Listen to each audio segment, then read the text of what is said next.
Jumpa lagi sobat, melanjutkan kisah Nogososro dan Sapu Inten untuk sobat semua. Selamat menikmati. Salam sejahtera dan bahagia untuk Anda sekeluarga. Salam budaya.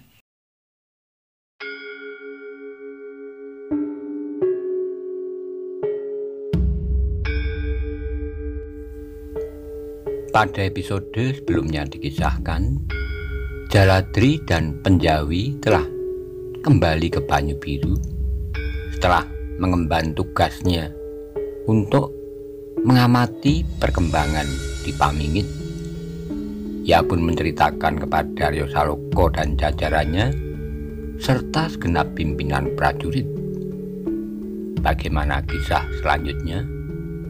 Simak bersama-sama.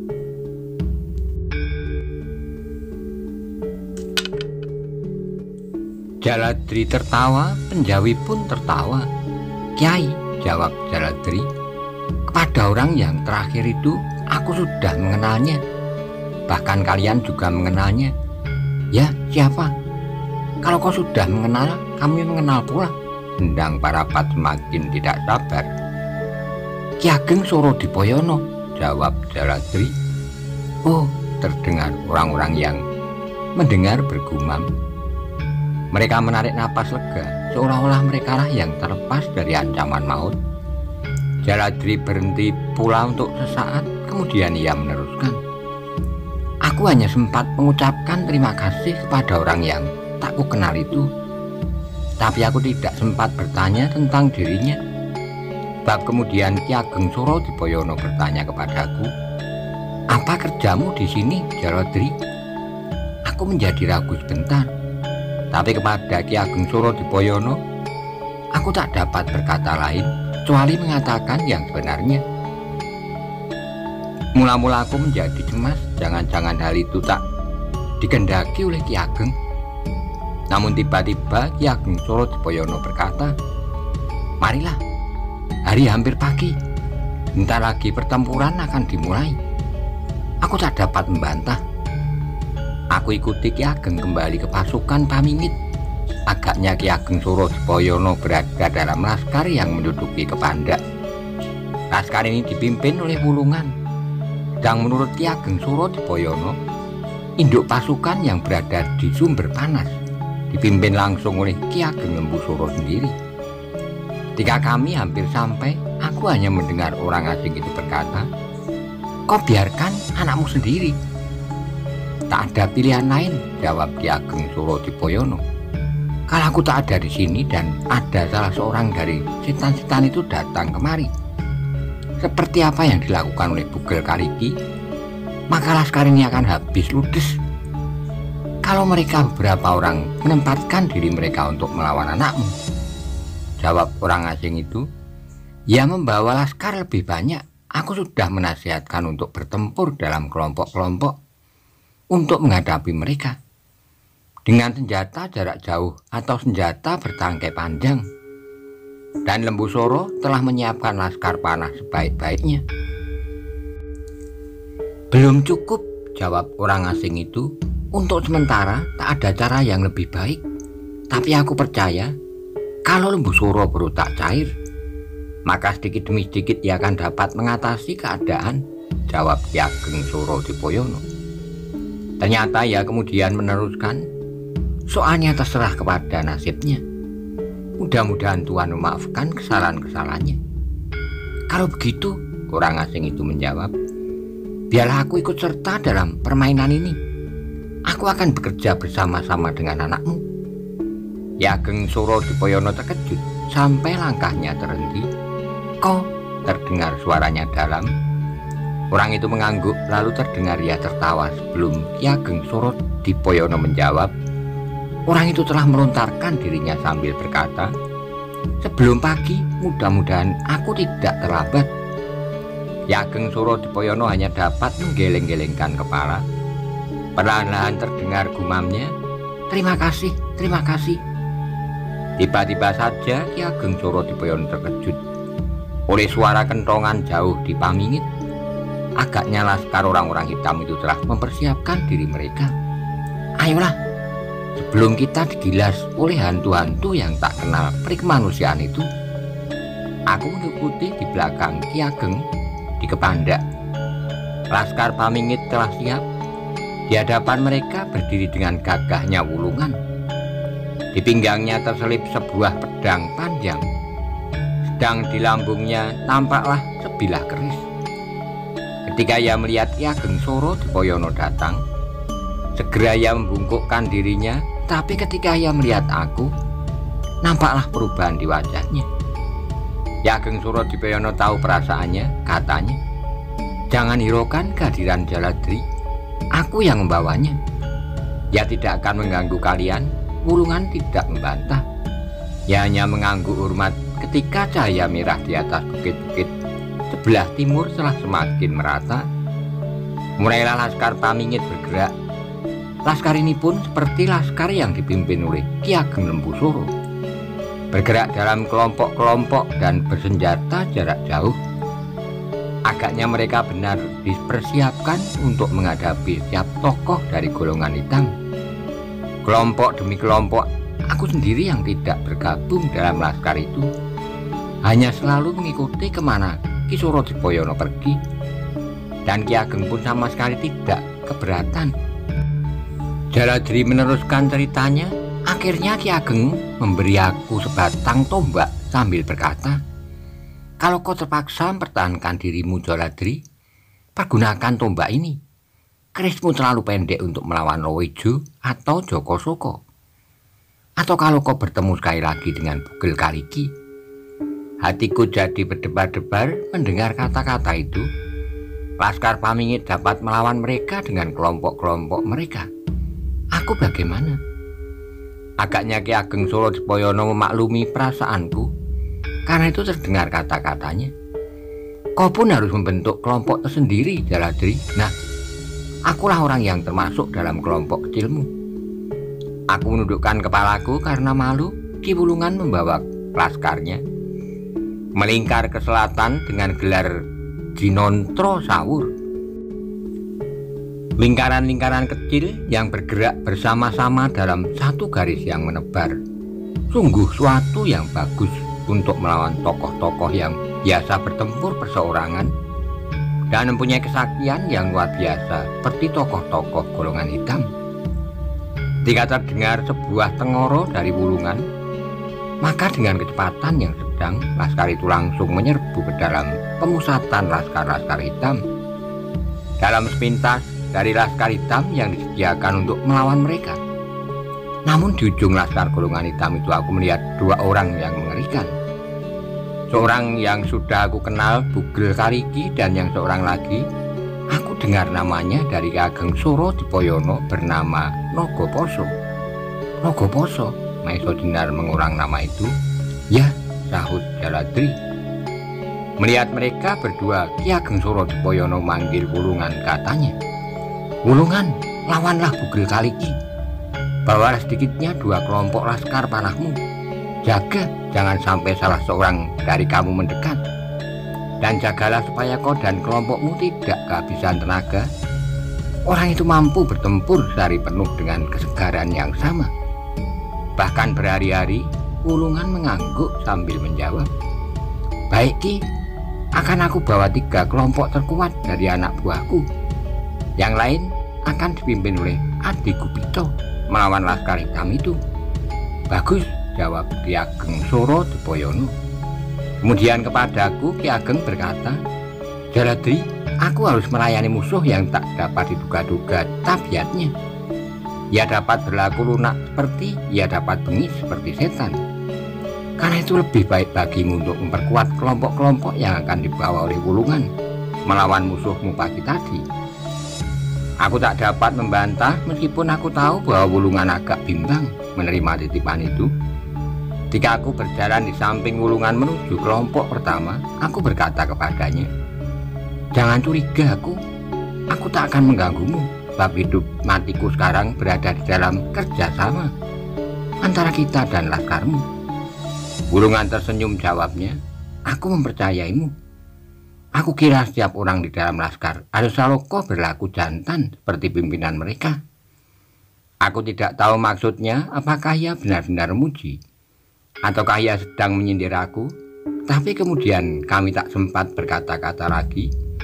Wulungan memerintahkan beberapa orang untuk memberitahukan tugas-tugas mereka. 3 kelompok kemudian saling mendekat dan menuju satu sasaran. Sedang yang lain masih di tempatnya masing-masing di bawah pimpinan seorang yang cukup mempunyai wibawa, Gupito. Laskar hitam itu pun kemudian maju menyongsong lawan mereka. Mereka sama sekali tidak mempergunakan gelar perang atau gelar mereka mirip dengan gelar Gladek Nebuh. Namun nampaklah betapa mereka percaya pada diri mereka masing-masing.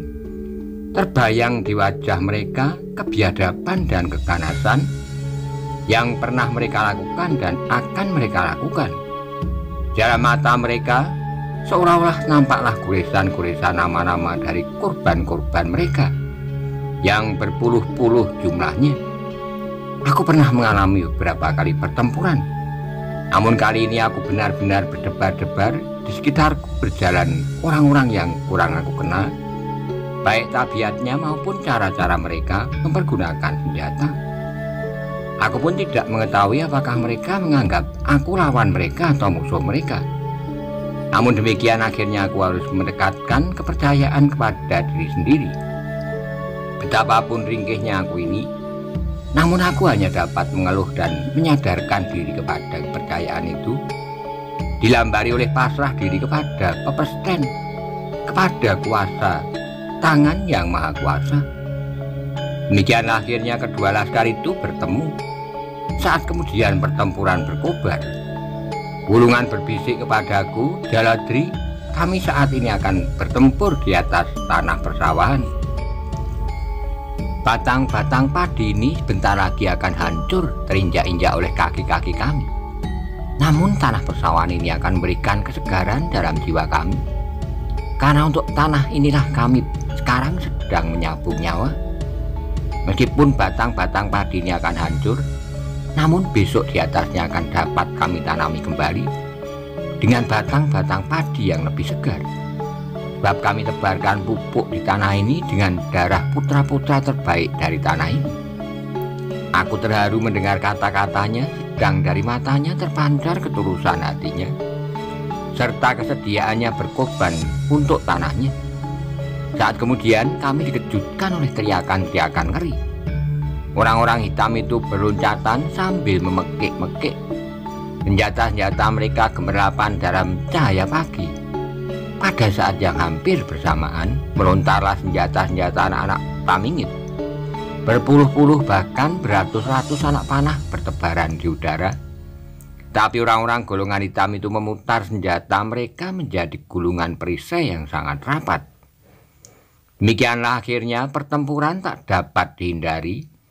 Orang-orang Pamingit terpaksa meletakkan busur-busur mereka dan menarik pedang-pedang mereka.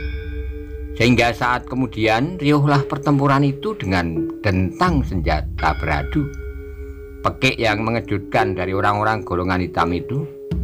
Wulungan dengan kelompoknya langsung menyiapkan diri mereka dan memancing Bugel Kaliki untuk melibatkan dirinya. Anak-anak dalam kelompok ini agaknya benar-benar terpilih. Mereka tidak melemparkan panah mereka berlebih-lebihan, satu-satu saja mengarah kepada si bongkok yang mengerikan itu. Akhirnya marahlah Bugel Kaliki seperti serigala yang menggeram, kemudian langsung melompat dan menyerbu ke dalam laskar Wulungan. Cepat anak buah Wulungan memencar diri, mereka menyerang dengan panah mereka. Tak berambur-amburan, namun cukup memberi perlawanan yang kuat terhadap hantu dari Gunung Cerme itu. Bugel Kaliki kemudian menjadi benar-benar marah. Agaknya ia benar-benar tidak biasa mempergunakan senjata, sehingga ketika anak-anak panah menyambar-nyambar semakin banyak, ia menjadi agak bingung. Dengan demikian aku menduga bahwa orang itu sama sekali tidak kebal senjata. Tiba-tiba terjadilah sesuatu yang tidak kami duga. Bugel Kaliki melepas kain panjangnya. Saat kemudian kain itu pun telah diputar dan menyambar tiap anak panah yang diarahkan kepadanya. "Gila, menggerutu Wulungan. Namun anak buahnya menyerang terus. Bugel Kaliki berlompatan seperti kijang, dan sekali-kali ia menyambar orang-orang terdekat. Namun demikian ia menyerang sehingga ia terpaksa untuk menangkisnya. Demikianlah pertempuran yang aneh itu berlangsung. Meskipun demikian, hantu yang bongkok itu berhasil pula mendapatkan beberapa orang korban. Sungguh suatu kejadian di luar kemampuan untuk mengatakan apakah yang sudah dilakukannya. Namun Wulungan dengan anak buahnya berjuang dengan gigihnya. Hanya karena jumlah mereka yang sangat banyaklah, maka Bugel Kaliki tidak dapat membunuh mereka. Apa yang dikatakan oleh Ki Ageng Soro Dipoyono ternyata benar. Bugel Kaliki itu benar-benar tidak berkurang tenaganya. Ketika matahari telah mencapai puncaknya, orang itu masih saja segar seperti semula. Untunglah bahwa Wulungan telah mengatur anak buahnya, sehingga mereka tidak menumpahkan seluruh tenaga mereka. Berganti-ganti mereka menempatkan diri mereka di garis pertama, sehingga dengan demikian mereka telah menghemat tenaga mereka. Gupito pun ternyata adalah seorang pemimpin yang baik. Ia dapat menguasai laskarnya sebaik-baiknya. Meskipun orang-orang dari golongan hitam itu menyerbu dengan tak teratur, namun mereka tetap melawan dalam gelar yang baik. Pada dasarnya, setiap orang dari golongan hitam itu mempunyai kelebihan dari setiap orang di dalam laskar Gupito. Namun karena kerjasama mereka lebih rapi serta jumlah mereka lebih banyak, maka mereka pun dapat memberikan perlawanan yang cukup. Sedang di tempat lain, aku lihat Ki Ageng Soro Dipoyono terikat dalam pertempuran melawan Ogoposo. Mereka berdua ternyata memiliki banyak kelebihan daripada manusia biasa seperti aku ini. Melihat cara Ki Ageng bertempur, aku menjadi bangga hati, seolah-olah terbayang kembali masa kanak-kanakku. Masa daerah Perdikan Pangerantunan mengalami masa-masa yang cemerlang. Tak seorang pun yang mengganggu perkelahian kedua orang itu, baik laskar dari golongan hitam maupun laskar Pamingit. Seolah-olah mereka dibiarkan berbuat sesuka hati mereka. Tapi aku tak sempat menyaksikan lebih lama, sebab di hadapanku menyambar-nyambar dengan dahsyatnya si bongkok dari Gunung Cermi. Aku tidak mau menjadi korban begitu saja. Karena itu aku pun berusaha untuk melindungi diriku sebaik-baiknya.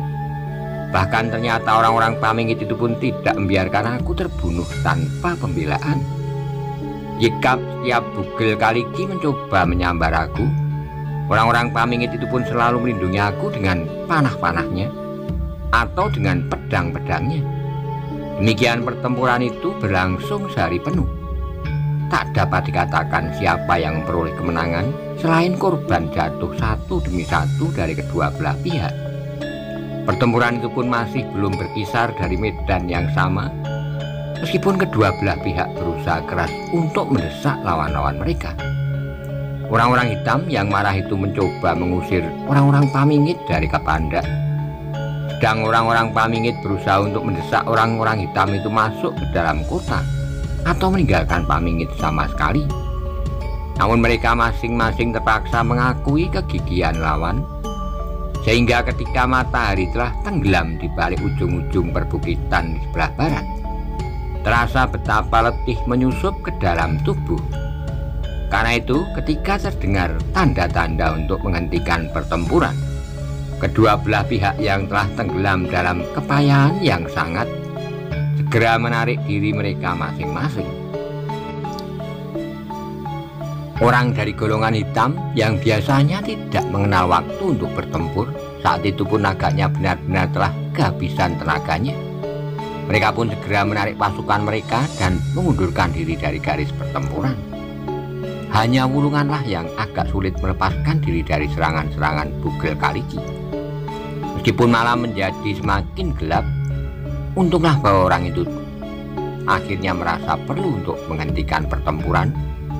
Sebab di dalam gelap malam, panah-panah orang Pamingit itu menjadi semakin tidak jelas. Dan dengan demikian Bugel Kaliki merasa bahwa bahayanya menjadi semakin besar. Ki Ageng Soro Dipoyono menghentikan pertempuran pula. Aku tidak tahu bagaimana mereka berjanji, sehingga mereka masing-masing meninggalkan medan itu pula. Demikianlah pertempuran di hari pertama itu berakhir, dan berakhir pula ceritaku. Malam itu aku mohon izin untuk meninggalkan Pamingit. Bapakku telah berjanji dengan Kakang Penjawi.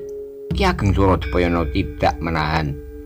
Namun demikian Ki Ageng berpesan, "Jaladri, sampaikan apa yang kau lihat kepada cucuku.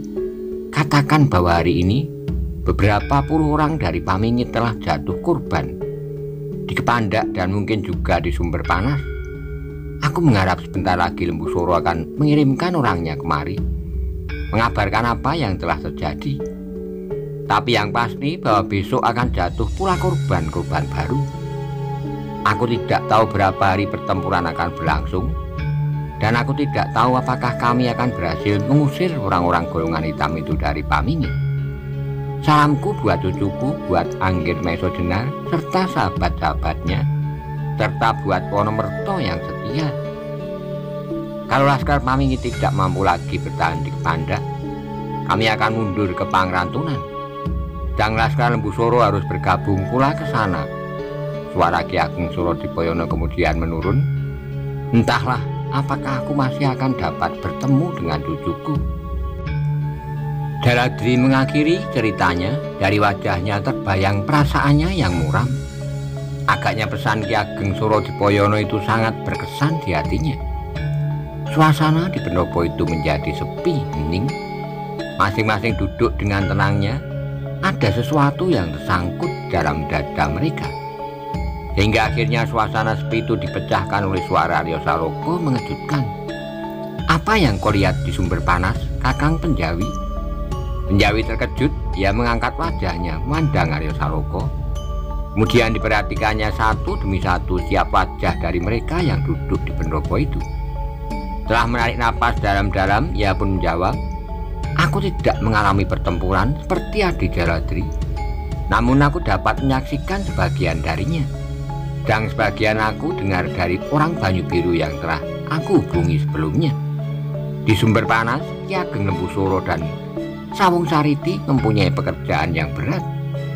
Sebab di antara orang-orang hitam yang harus dilawannya terdapat Simorodro, Pasing Singan, dan Suro Sarunggi. Ketiga-tiganya berkumpul," potong Arya. "Ya, ditambah dengan Rowijo dan Joko Soko," sambung Penjawi. "Gila," desis Wonomerto. "Ya," Penjawi meneruskan, "karena itulah maka mereka mengalami tekanan yang luar biasa. Untunglah bahwa orang asing yang diceritakan oleh Adi Jaladri benar-benar datang ke Sumber Panas. Dari jauh aku tidak dapat melihat bagaimana bentuk tubuh serta wajahnya. Namun dari sekian banyak orang, aku dapat mengambil kesimpulan bahwa orang itu memiliki kesaktian yang tak ada bandingnya. Ia dapat melawan salah seorang dari tokoh hitam itu seorang diri, Ki Ageng Lembu Soro dan Sawung Sariti. Masing-masing memerlukan beberapa puluh orang untuk membantu. Apalagi kelompok-kelompok lain, mereka harus berjuang mati-matian melawan Rowijo dan Joko Soko.